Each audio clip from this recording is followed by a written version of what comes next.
The night was thick with silence, but that silence was broken by the unmistakable sound of high heels clicking against the cold, tiled floor.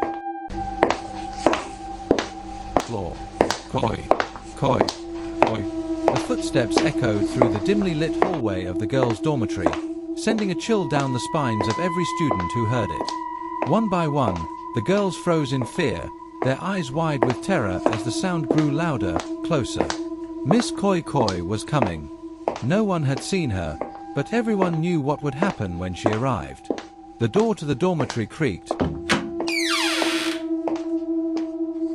and with it, the world outside seemed to vanish into shadow. What would happen next? Like and subscribe. In a small town in Africa, there was a prestigious secondary school known as Pink House Girls Academy. The school was famous for its history of excellence, but it was also infamous for one thing: a ghost story that sent chills down the spines of every student, the tale of Miss Koi Koi. Years ago, Miss Koi Koi was a stunningly beautiful and stylish teacher. Her signature was her red heels, and every step she took in the hallways echoed with the distinctive Koi Koi sound. But her beauty masked a darker side. Miss Koi Koi was strict, unforgiving, and infamous for her cruel punishments. Students feared her, not because of her authority, but because of her relentless harshness. One fateful day, Miss Koi Koi slapped a female student so hard that the girl's ear was injured. The incident caused outrage among students and parents alike, forcing the school authorities to dismiss Miss Koi Koi. Humiliated and seething with rage, she left the school in a fury. As she sped away in her car, fate dealt her a cruel hand. She lost control of the vehicle, crashed, and died shortly after she was rushed to the hospital. Witnesses claimed her final words were chilling. "I will come back for you all." It wasn't long after her death that strange events began to occur at Pink House Girls Academy. The once vibrant school hallways turned eerie at night. Students in the dormitories whispered in fear about hearing the unmistakable Koi Koi sound reverberating through the hallways in the dead of night. Some claimed to have caught fleeting glimpses of a woman in red heels, her face hidden in the shadows, but none were brave enough to investigate. The legend of Miss Koi Koi grew stronger with each passing year. Seniors passed the tale down to juniors, and no student dared to wander alone after dark. Pink House Girls Academy remained a place of academic excellence by day, but by night, it became the haunting ground of a ghost whose vengeance had no bounds. It was a chilly Friday night, and the girls in Dormitory B were restless. The topic of Miss Koi Koi came up once again during their bedtime chatter. Neka, the boldest of the group, laughed dismissively. "All these stories about Miss Koi Koi are just nonsense," she said, her voice loud enough to echo off the dorm walls. "Ghosts aren't real." Her confidence sliced through the room like a knife, but the other girls sat frozen, their eyes darting nervously toward the dim hallway. Jane, her roommate, shivered. "You say that, but people have heard her heels at night. They say if you call her name 3 times, she will appear." BC, sitting by the window, nodded nervously. "Yes, and if she catches you, you won't live to tell the tale." Neka rolled her eyes. "It's just a silly myth. Watch, I'll prove it to you." Before anyone could stop her, Neka stood in the middle of the dormitory and confidently said, "Miss Koi Koi. Miss Koi Koi. Miss Koi Koi." The room fell silent. The other girls stared at her, their faces pale with fear. For a moment, nothing happened, and Neka smirked. "See? Nothing." The dormitory lights flickered violently, casting eerie, jerking shadows across the walls before plunging the room into an oppressive, suffocating darkness. A chilling gust of wind swept through the room, slamming the windows shut with a bang. "Okay, that was just a coincidence," Neka whispered, but her voice trembled. The girls decided to go to bed, hoping the night would pass without incident. But deep down, they all felt uneasy. At midnight, the dormitory was eerily quiet. Most of the girls were fast asleep, but Neka lay awake, her heart racing. The darkness felt heavier than usual, and the silence was almost deafening. Then she heard it, a faint, rhythmic sound that sent shivers racing down her spine. Koi, koi, koi. The sound was too deliberate, too precise to be a figment of her imagination. Each click of the heels was louder than the last, reverberating down the hallway like the tolling of a death knell. Necker froze. Her breath quickened, and her palms grew sweaty. Summoning all her courage, she got out of bed and tiptoed to the door. She peeped through the keyhole. Through the narrow keyhole, Necker saw her, a tall, shadowy figure cloaked in an unnaturally vibrant red dress.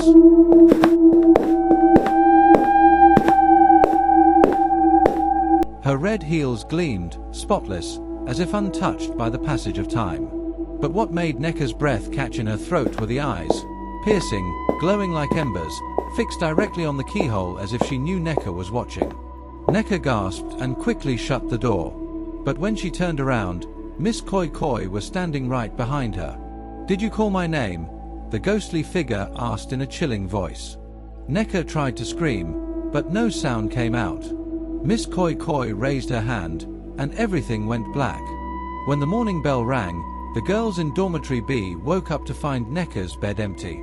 At first, they thought she had gone to the bathroom or woken up early, but as the minutes passed, unease crept in. A frantic search ensued, with the girls scouring every corner of the dormitory, calling out her name. She was nowhere to be found. Suddenly, a blood-curdling scream tore through the hallway. A sound so raw and primal it made every hair on their bodies stand on end. Gathering their courage, they rushed out, only to be met with a sight that would haunt them forever.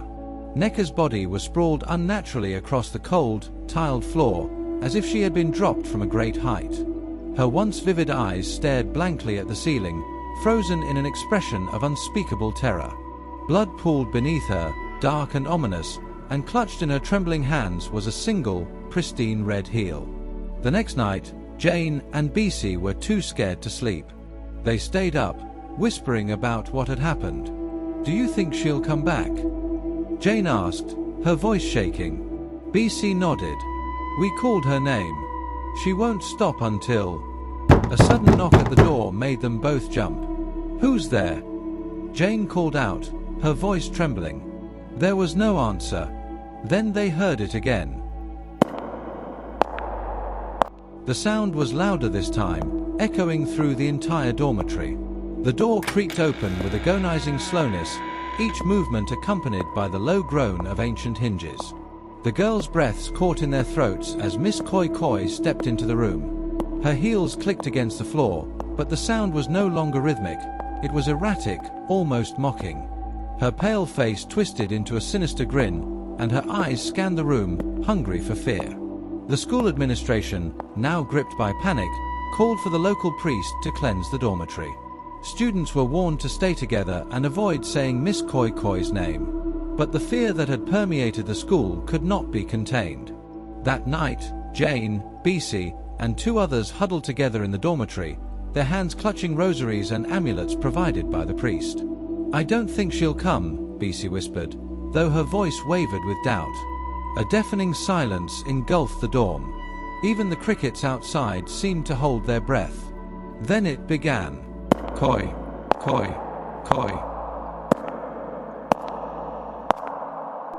The sound was slow, deliberate, and impossibly close. It didn't come from the hallway this time, but from inside the room. "No, no, it's not possible," Jane stammered, her eyes darting wildly around the room. The others shrank back as the air grew colder, a chill so biting that their breaths became visible. The flickering candlelight dimmed, and in the corner of the room, a shadow began to rise. It stretched unnaturally tall, taking on the shape of a woman in a flowing red dress. Her gleaming heels stepped into the dim light, one by one, the sound like thunder in their ears. "Didn't I warn you?" Miss Koi Koi's voice was low and menacing, dripping with malice. Jane, trembling, tried to hold up her rosary, but it snapped in her trembling hands. "Stay back!" she screamed. Miss Koi Koi's laughter filled the room, cold and hollow. "You think those trinkets will save you? I don't forgive. I don't forget." The ghost lunged, her face a terrifying blur of rage and agony. Jane let out a blood-curdling scream as Miss Koi Koi's clawed hand reached for her throat. But before she could strike, the dormitory door burst open. The priest entered, chanting loudly and brandishing a crucifix. Miss Koi Koi recoiled, her form flickering like a flame caught in the wind. "You will not harm these children." The priest roared, his voice echoing with authority. Miss Koi Koi let out a piercing shriek, the sound so unbearable that the students covered their ears. Her form began to waver, her once intimidating presence shrinking as the priest's prayers grew louder and more fervent. Finally, with one last ear-splitting scream, Miss Koi Koi vanished, leaving behind only the faint smell of burning roses and the eerie echo of her heels fading into the distance. For weeks, the school was in chaos. The priest declared the dormitory cleansed, but fear lingered in the hearts of the students. Some refused to return, transferring to other schools. Those who stayed spoke in hushed tones, their eyes darting nervously toward dark corners and empty hallways. But the story didn't end there. One night, long after the incident, the new batch of first-year students moved into Dormitory B. They were eager, naive, and unaware of the terror that had once gripped the school. That night, two girls were giggling in their beds, teasing each other about the ridiculous ghost stories the seniors had told them. "Miss Koi Koi. What a silly name," one of them said with a laugh. "I'm not scared of some stupid old legend." Her friends smirked. "I dare you to say her name 3 times. "Fine." She sat up in bed and, without hesitation, chanted, "Miss Koi Koi. Miss Koi Koi. Miss Koi Koi." The room fell silent. The girl laughed nervously, glancing around.